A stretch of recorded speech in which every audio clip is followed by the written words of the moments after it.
Allahumma salli wa sallim ala sayyidina wa habibina wa syafi'ina Muhammadin sallallahu alaihi wasallam, amma ba'd. Ayyuhal mu'minun ittaqullah, usikum wa iyaya bittaqwallahi faqad fazal muttaqun. Subhanaka la ilma lana illa ma 'allamtana innaka antal alimul hakim. Rabbi shrah li sadri wa yassir li amri wahlul 'uqdatam min lisani yafqahu qawli. Rabbi yassir wa la tu'assir ya karim. Allahumma zakkirna ma nasina wa 'allimna ma jahilna. Allahumma zakkirna ma nasina wa 'allimna ma jahilna. Allahumma zakkirna ma nasina wa 'allimna ma jahilna. Tuan-tuan dan puan muslimin dan muslimat, mudah-mudahan dirahmati Allah Subhanahu wa taala insyaallah. Pertamanya kita memanjatkan rasa syukur terhadap Allah Subhanahu wa taala kerana dengan limpah kurnia dan inayahnya kita masih lagi diberi kesempatan, masih lagi diberi peluang, kelapangan waktu, kesihatan yang baik sehingga kita sama-sama dapat melaksanakan tuntutan-tuntutan Allah Subhanahu wa taala dan meninggalkan segala larangan-larangan Allah Subhanahu wa taala insyaallah. InsyaAllah malam ini kita menyambung kembali perkongsian ilmu kita dalam bicara wasiat dan nasihat rohani oleh Syekh Abdul Qadir Al-Jailani dalam wasiat dan nasihat kerohanian menjadi kekasih Allah Subhanahu wa taala. Kita menyambung bab yang kedua hari itu ialah ambillah bahagianmu dengan jalan zuhud. Ambil bahagian kita ini dengan jalan zuhud, yakni jangan berlebih-lebihan, jangan melampaui batas dan sebagainya. Celakalah kamu jika kamu tidak memegang amanah itu. Celakalah kamu jika kamu tidak memegang amanah itu. Jika kamu tidak memegangnya, maka air mata akan turun daripada kedua-dua belah matamu dalam waktu terdekat. Jadi kalau kita tengok, kita ni telah diamanahkan oleh Allah Subhanahu wa taala berbagai-bagai amanah yang telah diberikan kepada kita. Amanah terhadap diri kita sendiri, amanah terhadap tanggungjawab kita dan sebagainya. Maka sekiranya kita tidak menunaikan amanah yang telah dikurniakan oleh Allah Subhanahu wa taala, bukan sahaja pangkat tetapi segala nikmat itu adalah amanah Allah Subhanahu wa taala. Di mana nikmat-nikmat itu ialah amanah Allah Subhanahu wa taala untuk kita menjaga, untuk kita menjalankan, menunaikan segala amanah yang telah diberikan oleh Allah taala kepada kita. Sekiranya kita tidak memegang amanah, kita khianat, kita akan menyesal di kemudian hari nanti. Bila di hadapan Allah Subhanahu wa taala kita akan menyesal. Allah Ta'ala beri amanah kepada kita supaya menjaga kesihatan kita dengan baik. Kita tak jaga baik-baik. Kita tak jaga semua ini, maka kita akan menyesal nanti di hadapan Allah Subhanahu wa Ta'ala. Allah berikan masa kepada kita. Ini amanah Allah Ta'ala. Jaga masa ni baik-baik. Gunakan masa ni elok-elok. Manfaatkan segala masa yang diberikan oleh Allah Ta'ala. Tapi kita tak jaga masa itu. Nanti kita akan menyesal kemudian di depan Allah Subhanahu wa taala. Wal 'asri innal insana lafi khusr illa allazina amanu wa 'amilus solihati wat tawasaw bil haqq wa tawasaw bis sabr. Wal 'asri, demi masa. Sungguhnya manusia dalam kerugian kata Allah Subhanahu wa taala. Manusia akan menyesal bila mana amanah masa yang diberikan kepada kita, kita tidak manfaatkan masa itu. Kita tidak menggunakan masa itu dengan sebaik mungkin. Maka nanti kita akan menyesal di hadapan Allah Subhanahu wa taala.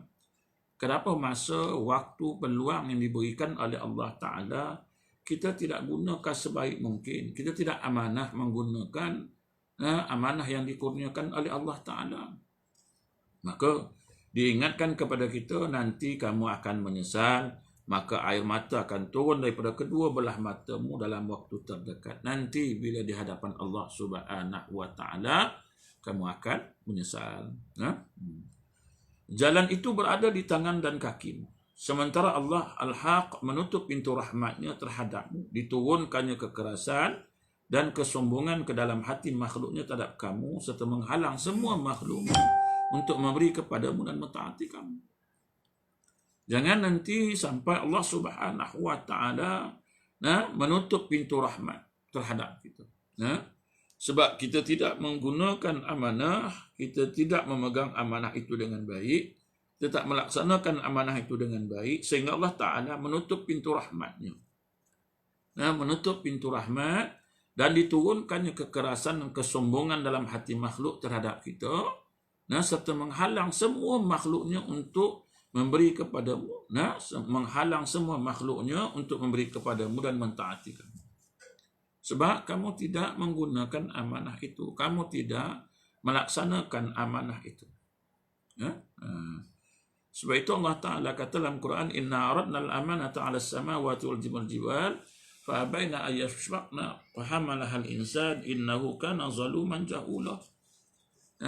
Manusia ni dulu diberi amanah ni, diberikan, dibentang kemudian langit dan bumi pun tak sanggup, gunung ganang pun tak sanggup memikul amanah. Tiba-tiba wa hamalahal insan, manusia sanggup. Manusia sanggup memikul amanah tersebut.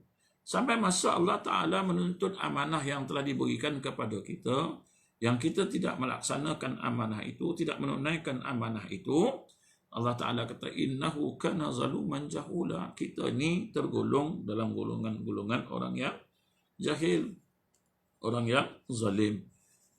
Sewaktu nak diberi amanah, kita sepatutnya tak mampu, kita nak, kita ambil dan sebagainya. Sampai masa Allah Ta'ala tuntut balik semula, mana amanah yang aku bagikan dulu, maka kita tak tunaikan, maka kita akan bertanggungjawab di hadapan Allah Subhanahu wa Ta'ala.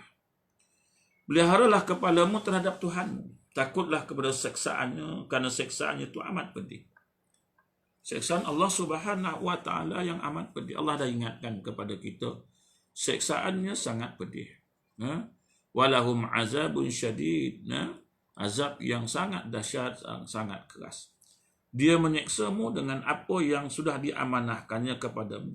Dari kesihatanmu, kejahatanmu dan kesombonganmu. Semuanya akan diberikan, akan diseksa kita sebab kita tidak menunaikan amanah. Kesihatan kita, kita buat kejahatan, kita sombong dan sebagainya. Jadi semua itu nanti di hadapan Allah Subhanahu wa Ta'ala akan diberi balasan oleh Allah Subhanahu wa Ta'ala. Maka takutlah kita kepada Allah, seksaan Allah, azab Allah yang sangat pedih. Semua ni adalah amanah Allah Subhanahu wa Ta'ala. Semua perkara yang kita miliki ini, semua ni adalah amanah Allah Subhanahu wa Ta'ala. Pangkat itu amanah Allah. Harta itu amanah Allah Subhanahu wa Ta'ala. Kesihatan kita itu amanah Allah Subhanahu wa Ta'ala. Sihat, kesihatan, masa itu semuanya amanah dari Allah Subhanahu wa Ta'ala kepada kita sebagai hamba ni. Gunakanlah masa itu, gunakanlah kesihatan itu. Gunakanlah pangkat kedudukan itu.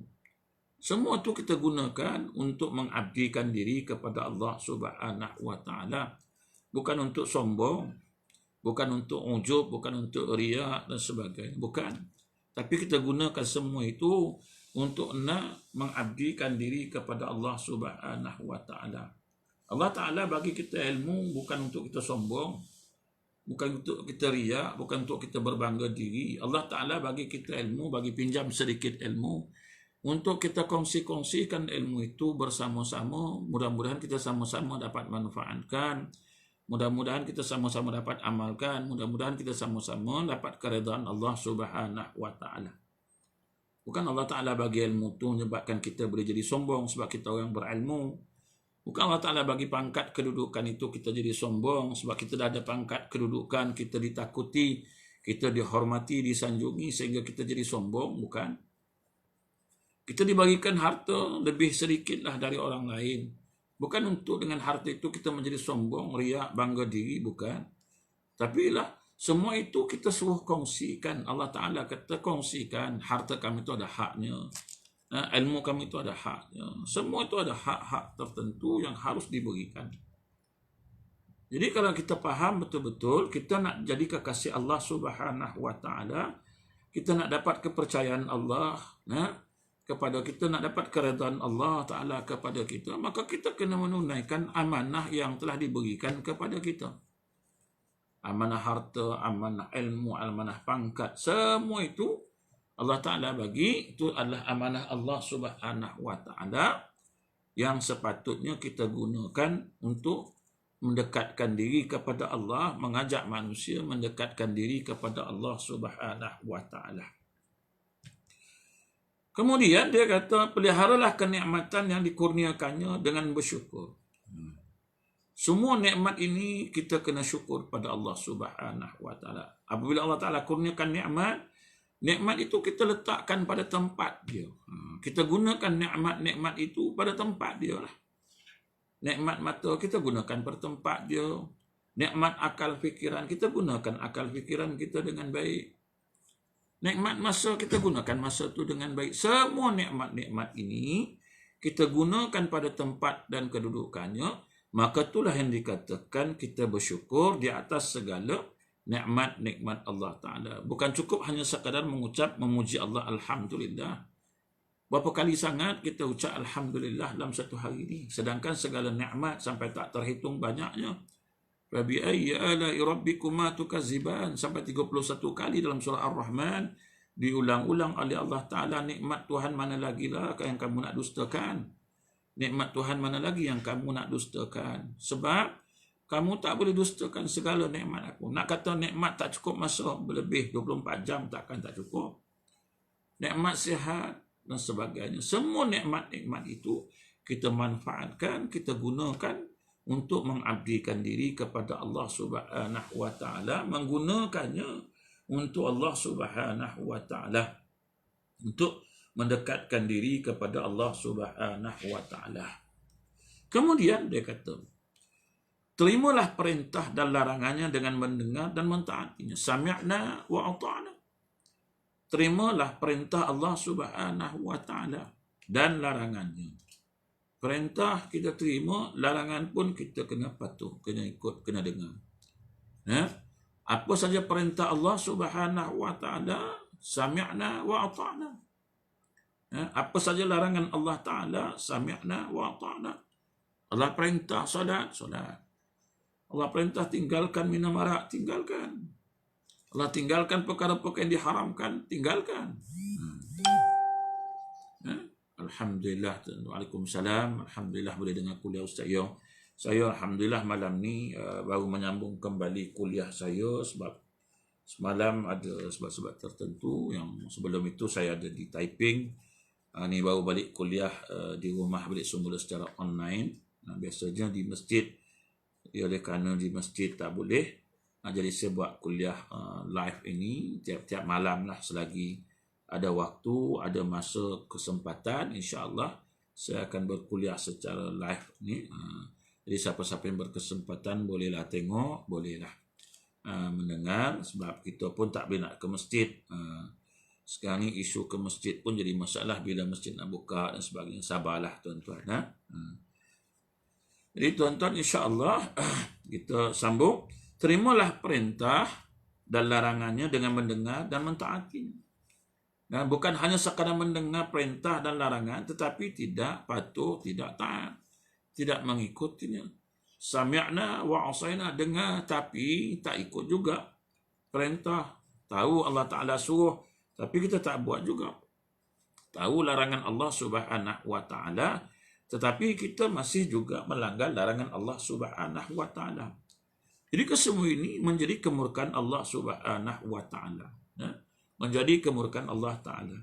Terimalah kesulitan dan cuba itu dengan sabar, serta hadapilah kemudahan itu dengan bersyukur. Terimalah kesulitan dan cobaan itu dengan sabar. Ya, macam hari inilah pandemik COVID-19. Ini semuanya ialah kesulitan. Semua orang merasai kesulitan. Kita boleh mengadu pada siapa? Kita mengadulah dengan Allah Subhanahu wa Ta'ala. Di mana kita nak mengadu? Di mana saja kita berada? Sedangkan Allah Ta'ala ada bersama kita. Wa huwa ma'akum aina ma kuntum. Wallahu bima ta'maluna basir. Wa huwa ma'akum, dia bersama dengan kamu di mana saja kamu berada. Mengadulah.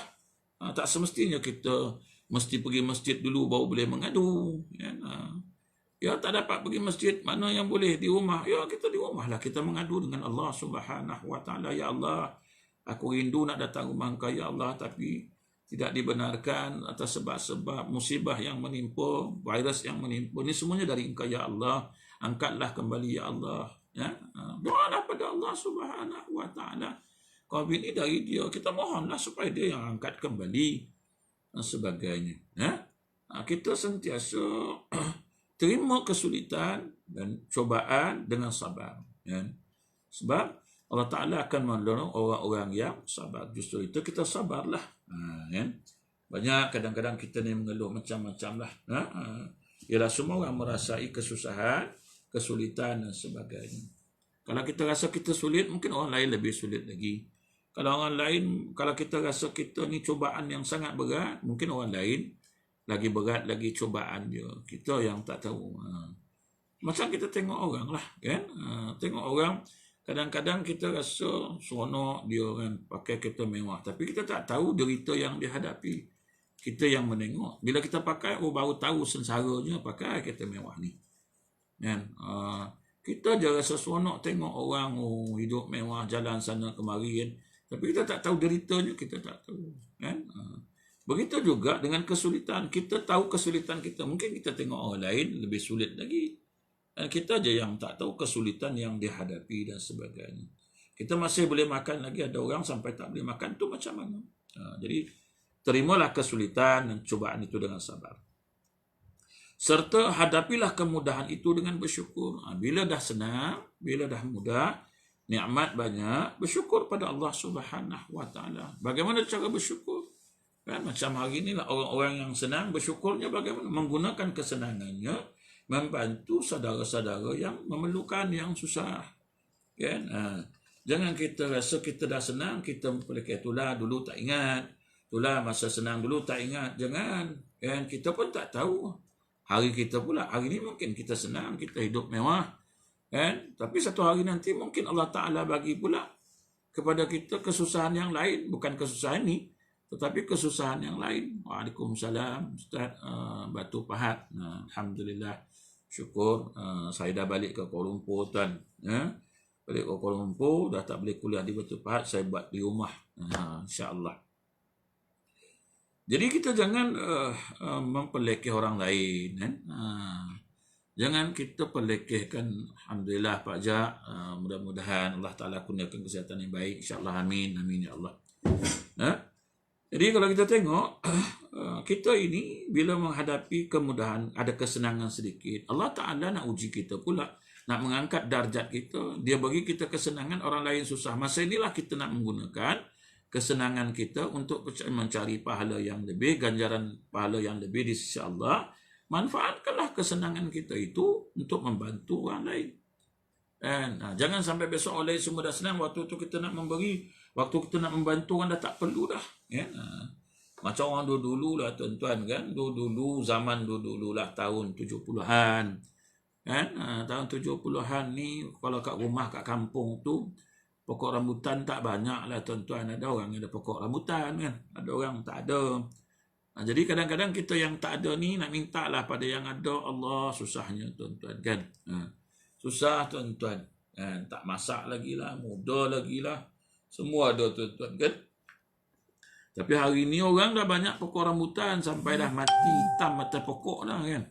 Baru kita nak bagi orang rambutan. Orang pun dah tak nak sebab rambutan rumah dia pun dah sampai kering atas pokok. Macam mana orang nak? Jadi jangan sampai kesenangan yang kita miliki hari ini, Allah Ta'ala bagi peluang kepada orang-orang yang kaya, orang yang senang, orang yang hidup mewah, untuk membantu mereka-mereka yang susah, yang selama ini kita terlupa nak membantu. Akhirnya Allah Ta'ala bagi musibah ini. Ada hikmahnya. Menolong orang kaya yang kata dah tak tahu nak buat apa dengan duit, harta yang banyak melimpah ruah. Akhirnya Allah Ta'ala bagi orang susah yang ramai. Waktu inilah kita membantu mereka, orang-orang yang susah, orang-orang yang memerlukan. Maka kita bantulah. Nanti sampai masa Allah Ta'ala beri kesenangan, kemudahan, semua orang baru kita nak sibuk, nak bagi, nak bantu. Orang pun dah tak nak, waktu itu dah tak guna. Jadi gunakan nikmat-nikmat, kemudahan-kemudahan itu pada tempatnya. Iaitu dia kata kemudahan itu dengan bersyukur. Bersyukur ni maksud dia ialah memberikan, menggunakan nikmat ataupun kemudahan dan segalanya itu pada tempatnya tuan-tuan. Ha? Kemudian demikianlah yang diamalkan oleh orang-orang sebelum kamu dari kalangan para nabi dan rasul maupun orang-orang saleh. Mereka bersabar terhadap kesulitan dan kesusahan, bersyukur atas nikmat, sabar di atas kesulitan, sabar di atas kesusahan, namun bersyukur di atas kenikmatan. Dua perkara. Susah, payah, sulit, syukur. Sabar. Mudah, senang, syukur. Nikmat yang banyak, syukur pada Allah Subhanahu wa taala. Allahu akbar. Dua perkara je tuan-tuan dalam hidup ini. Susah, sabar di samping berusaha. Bukan sabar artinya tak berusaha. Berusaha terus, tapi terus sabar. Berusaha terhadap kesulitan itu, kita berusaha untuk merubah kesulitan, kesusahan itu. Berusaha. Kemudian tetap bersabar, tak mengeluh. Dapat nikmat, syukur, alhamdulillah. Bukan hanya di bibir, tapi manfaatkan segala nikmat yang dikurniakan oleh Allah Ta'ala kepada kita. Berdirilah kamu menghadapi bencana kederhakaanmu yang diberikannya. Berdirilah kamu menghadapi bencana kederhakaan. Kadang-kadang Allah Ta'ala begini, bencana musibah ini disebabkan kederhakaan kita, kelalaian kita, kealpaan kita, lara kita, seronoknya kita. Allah Ta'ala akhirnya Allah Ta'ala berikan musibah bencana. Sebab apa? Sebab kesalahan kita, sebab kedurhakaan kita, sebab kelalaian kita kepada Allah, lupa kepada tanggungjawab kita, lupa kepada amanah yang diberikan kepada kita, sehingga Allah Ta'ala marah, Allah Ta'ala durhaka kepada kita. Akhirnya dia berikan bencana, azab kepada kita. Dan makanlah kamu dengan janji ketaatan kepadanya. Jadi kita kena hadapilah musibah bencana itu, sebab kita yang janji nak taat kepada Allah Ta'ala, tetapi kita tidak taat, kita derhaka. Jadi kalau nakkan semua kenikmatan itu dan sebagainya, maka kita kena tunaikan janji kita dengan Allah Subhanahu wa Ta'ala. Kita kena sami'na wa ata'na, dengar dan taat segala perintah dan larangan Allah Subhanahu wa Ta'ala. Apabila engkau memperoleh kemudahan, maka bersyukurlah. Apabila datang kesukaran, maka bertaubatlah kamu daripada dosa-dosamu. Datang kesukaran, datang kesulitan, maka pertama sekali taubat kepada Allah. Mungkin apa yang kita dapat hari ini, kesusahan, kesalahan, apa yang kita dapat hari ini, bencana, musibah dan sebagainya, atas sebab kelalaian, atas sebab dosa-dosa yang kita pernah lakukan, sehingga rezeki-rezeki kita ditarik oleh Allah Subhanahu wa Ta'ala, dihalang oleh Allah Subhanahu wa Ta'ala sebab dosa-dosa kita, sebab kesalahan-kesalahan kita. Maka dia kata, bertaubatlah kamu daripada dosa-dosa kamu. Bimbing dan tuntunlah jiwamu, kerana sungguhnya Allah tidak akan menganiaya hamba-hambanya. Allah Ta'ala tak aniaya hamba dia. Sebab itu Allah Ta'ala tak aniaya hamba-hambanya yang beriman. Cuma yang diberikan ke orang beriman ialah sebagai bentuk ujian untuk meningkatkan keimanan. Tetapi bagi orang-orang yang derhaka kepada Allah Subhanahu wa Ta'ala, Allah Ta'ala bagi ini sebab kederhakaan kita, kesalahan kita, kelalaian kita, sehingga diberikan azab kepada kita. Jadi kalau kita ni orang yang berdosa, atas sebab dosa itulah Allah Ta'ala bagi kita azab, maka bertaubatlah kita kepada Allah Subhanahu wa Ta'ala. Ingatlah, kamu akan kematian dan apa-apa yang akan berlaku selepasnya. Kita kena ingat bahawasanya kita ni akan mati. Di mana pun kita berada, kita akan mati. Kullu nafsin za'iqatul maut, tiap-tiap yang hidup pasti akan mati.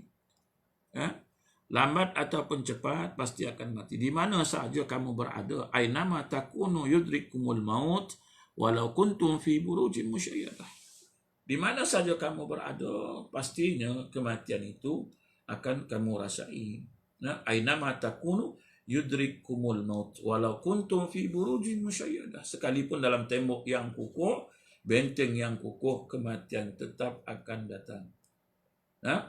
Qul innal mauta allazi tafiru minhu fa innahu mulaqikum. Di mana saja kamu katakanlah maut itu di mana kamu lari daripadanya, fa innahu mulaqikum, maka sesungguhnya kamu tetap akan bertemu dengannya. Di mana saja kamu berada, di mana pun kamu nak lari, kematian tetap akan kamu. Orang lari tak jumpa, tapi kita lari tetap akan berjumpa dengan kematian. Ini paling penting kita ingat selalu.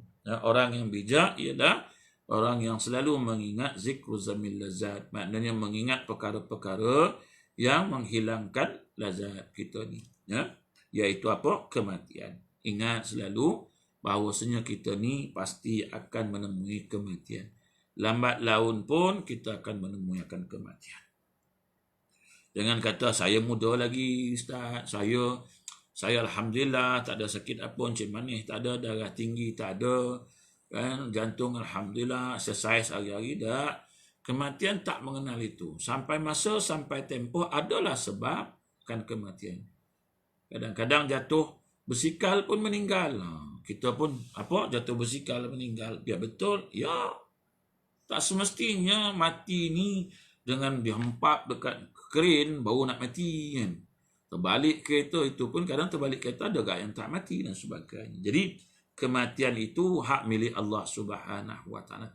Bagaimana caranya dia nak memanggil kita balik itu hak Allah Subhanahu wa taala. Kan?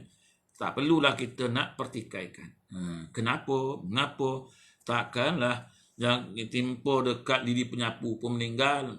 Siapa kita nak mempertikaikan? Itu hak milik Allah. Nyawa ini milik Allah Subhanahu wa taala. Dia nak ambil dengan cara bagaimana? Tak masuk akal ke? Masuk akal ke bagi kita sebagai hamba? Tak perlu. Tak penting hak tu. Tu bukan urusan Allah Ta'ala. Kalau kita rasa kematian tu mesti melalui benda yang berat, impak benda berat yang masuk akal, impak kat kereta, impak kat keren, baru mati. Kalau tak impak kat lidi penyapu tak mati, tak semestinya. Kan? Kematian pasti datang, itu milik Allah Subhanahu wa taala. Bagaimana caranya? Itu hak milik Allah Subhanahu wa taala.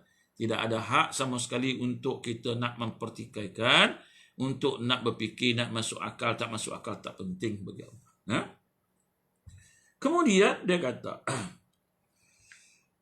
ingatlah kamu akan kematian apa-apa yang berlaku selepas. Ingatlah kamu akan Allah Ta'ala dengan segala perhitungan dan pandangannya kepadamu. Perhatikanlah, sampai bilakah tidur lena ini, sampai bilakah kebodohan dan pergelutan dalam kebatilan ini, selalu bergelumang dengan hawa nafsu, kesombongan dan kerosakan. Sebab bila kita nak hidup dengan mengikut hawa nafsu, bergelumang dengan hawa nafsu, sampai bilakah kita kebodohan dan pergelutan dalam kebatilan yang kita hidup hari ini? Sampai bila? Mengapa kamu tidak membiasakan diri dengan beribadah kepada Allah Al-Haq dan mentaati syariat? Ketahuilah bahawa ibadah itu akan meninggalkan pelanggaran sempadan yang sudah digariskan untukmu. Mengapa kamu tidak membiasakan diri dengan Al-Quran dan As-Sunnah? Kenapa kita tak membiasakan diri dengan amal ibadah kita kepada Allah? Kenapa kita tak duduk menggunakan masa itu mengabdikan diri kepada Allah? Menggunakan semua perkara ini untuk mendekatkan diri kepada Allah Subhanahu wa taala. Kemudian dia kata, wahai hamba, janganlah kamu bergaul sesama manusia dengan kebutaan, kebodohan dan kelalaian. Kita bergaul, janganlah bergaul sesama manusia dengan keadaan kebutaan, kebodohan, kelalaian. Pergaulah mereka dengan pandangan hati, basirah, pengetahuan dan kewaspadaan. Sebagai manusia Allah Ta'ala bagi akal fikiran. Kita kena gunakan ke semua ini, kita kena tengok semua ini. Sebab itu Allah Ta'ala kata, walahum qulubun la yafqahuna biha, walahum a'in la yubsiruna biha, walahum azanun la yasma'una biha, ulaika kal an'ami balhum adall. Kalau kita tak gunakan hati kita, tak gunakan mata kita dengan baik, kita tak gunakan telinga kita dengan baik, Allah Ta'ala kata, ulaika kal an'ami balhum adall. Mereka ni lebih sesat daripada binatang ternak. Jadi gunakan semua yang dianugerahkan oleh Allah, segala nikmat, segala semua ini digunakan dengan baik, dengan sempurna. Jangan kita menyalahgunakan ke semua ini. Sebab kita salah gunakan nikmat-nikmat itu, tak gunakan akal fikiran kita, tak gunakan mata kita, tak gunakan telinga kita ini, maka kita ni lebih sesat daripada binatang. Ulaika kal an'ami bal hum adall. Mereka lebih sesat daripada binatang ternak kan. Apabila kamu melihat suatu perbuatan yang terpuji dari kalangan mereka, maka ikutilah. Kita kena tengok perbuatan yang baik, kita kena ikut. Perbuatan yang tak baik, kita nasihat, kita cegah dia kalau kita boleh mencegah, kalau kita boleh nasihati dia lah. Sebaliknya apabila kamu melihat sesuatu yang tidak baik menurut penilaianmu, maka jauhilah mereka, hindarilah mereka daripada pergaulan. Kalau kita dah cegah, kita dah nasihat, kita dah tegur dan sebagainya, mereka tetap juga masih melakukan perkara yang tidak baik itu, maka dia kata jauhilah mereka, hindarilah mereka dari pergaulan dengan contohlah kita ni kawan dengan orang, duduklah berkelompok, kemudian kawan-kawan mengumpat, kita dah tegur, dah cegah dan sebagainya, tapi masih juga mengumpat, masih juga tak mau berhenti mengumpat, maka kita tinggalkan, jauhilah tempat-tempat itu. Nanti bila kita jauh pula, apa pula kata kawan-kawan? Tak apa, sebab ini disebutkan, maka hendaklah kita menjauhi mereka, hindari mereka, sebab kita dah bagi tahu, kita dah nasihat, kita dah cegah, tapi tak mau juga, apa boleh buat? Maka kita tinggalkan tempat itu. Kamu berada dalam kelalaian menyeluruh terhadap Allah, peliharalah jiwamu agar sentiasa terjaga dan ingat kepadanya. Peliharalah dirimu agar selalu berhubungan dengan masjid dan banyak bersolawat kepada baginda Rasulullah SAW, kerana baginda pernah bersabda yang berbunyi, "Lau nazala minas sama'i narun lima naja minha illa ahlul masajid." Kata Rasulullah SAW, seandainya turun api dari langit, maka tidak ada yang akan selamat dari api itu, melainkan orang yang selalu ke masjid. Tapi hari ini, buat sementara waktu, bukanlah masjid ditutup, cuma tak boleh ramai datang masjid atas sebab-sebab tertentu, tak apalah. Kita bukan tak nak, keinginan tetap ada untuk menaikkan ibadah di masjid. Tapi oleh kerana keadaan tidak mengizinkan, maka kita tunggulah daripada pemerintah. Bila boleh kita datang ke masjid, bila kita boleh mengimarahkan masjid kembali, maka kita imarahlah. Jangan kita bising-bising hari ni sibuk nak ke masjid, tak boleh ke masjid, bila nak buka masjid dan sebagainya. Sabar, insya-Allah masjid akan buka. Jangan takut, masjid sentiasa dibuka, kata Menteri Agama. Semuanya tak boleh ramai, itu je lah sembahyang Jumaat, tapi tak boleh ramai. Sabarlah atas sebab-sebab tertentu. Memang semua orang risau tentang solat Jumaat ni. Banyak soalan yang saya dapat. Macam mana ni dah 2 bulan tak dapat solat Jumaat. Bukan kehendak kita. Kita nak pergi Jumaat tapi tak dapat. Kita usahlah mana tempat yang boleh kita pergi solat Jumaat. Kita pergi. Tapi kalau tak dapat juga, nak boleh buat macam mana? Bukan kehendak kita tak nak pergi solat Jumaat. Ni siapa nak tanggung dosa? Ya bukannya masalah dosa ataupun tidak. Masalahnya sekarang ni keadaan darurah. Itu tuan-tuan boleh merujuklah kepada mufti-mufti dan sebagainya. Kenapa masjid tak dibuka lagi dan sebagainya. Bukan tak buka lah, cuma tak boleh nak ramai. Tak boleh nak ramai. InsyaAllah kita doalah selalu, mudah-mudahan Allah Ta'ala angkat COVID ni. Mudah-mudahan kita dapat kembali menunaikan solat di masjid. Ini mungkin peringatan-peringatan Allah. Sekian lama kita dibuka masjid, sekian lama masjid surau dibuka tapi tak datang. Kadang-kadang sebagai kita tak datang masjid, tak datang surau. Akhirnya Allah Ta'ala bagi peringatan. Maka kita jangan rasa bersalah dalam bab ini, sebab ya bukan kehendak kita lah. Mudah-mudahan kita berdoa kepada Allah Subhanahu wa Ta'ala, Ta'ala angkat, Allah Ta'ala membenarkan kita kembali mengimarahkan rumah-rumah Allah Subhanahu wa Ta'ala. Kemudian kamu berada dalam kelalaian, jadi dia kata duduk, pergilah beribadah di masjid-masjid. InsyaAllah bila masjid dah buka nanti, kita sama-sama melakukan ibadah di masjid. Jadi tuan-tuan, hari pun dah pukul 8 lebih. InsyaAllah kita menyambung lagi besok kuliah subuh kita. InsyaAllah kalau tidak ada halangan, kitab Qaulul Tam fil Ahkamil Imam wal Ma'mum. InsyaAllah. Jadi sekadar itu pada malam ini kita bicara tentang kehidupan di dunia ini cukup memadai dengan mengambilnya sebagai jalan zuhud. Ambil yang perlu, ambil yang kita perlukan untuk kita guna manfaatkan, jangan berlebih-lebihan. InsyaAllah kita sambung lagi kuliah subuh besok dalam kitab Qaulul Tam fil Ahkam wal Imam wal Ma'mum.